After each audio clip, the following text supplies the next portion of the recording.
The difference between being rich and poor isn't luck. It's information they're actively hiding from you. I spent 15 years studying why some people build wealth while others stay stuck financially. What I discovered shocked me. There are specific money secrets wealthy people understand that they don't teach in schools. Today, I'm exposing all 10 of these hidden money truths that separate the rich from everyone else. Number 7 completely transformed my own finances, and most people never discover it in their entire lifetime.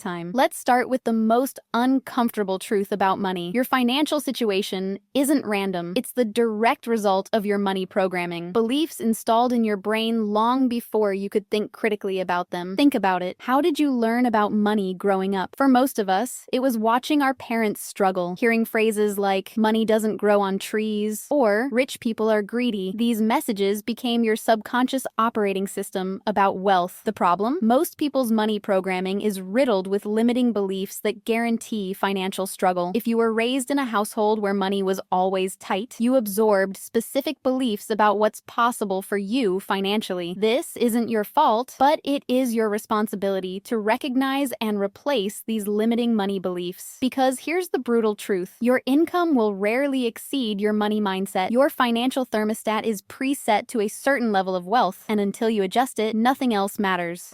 Truth number 1. Income does not equal wealth. The first money truth that poor people don't understand is that income and wealth are completely different things. I know doctors who make $300,000 a year who are one missed paycheck away from financial disaster. Meanwhile, I know former teachers who retired millionaires despite never earning 6 figures in a single year. Income is what you make. Wealth is what you keep and grow. Think of income like water flowing into a bathtub. No matter how much water pours in, if the drain is wide open, the tub will never fill. That drain represents your expenses, debt payments, and liabilities. This explains why lottery winners and professional athletes so often end up broke. They focus exclusively on the water coming in, not on plugging the drain and creating containers to store that water. True wealth isn't measured by what you earn. It's measured by how long you could maintain your lifestyle if you stopped working tomorrow. This is called your financial runway. Most Americans have less than 1 month of runway. The wealthy measure theirs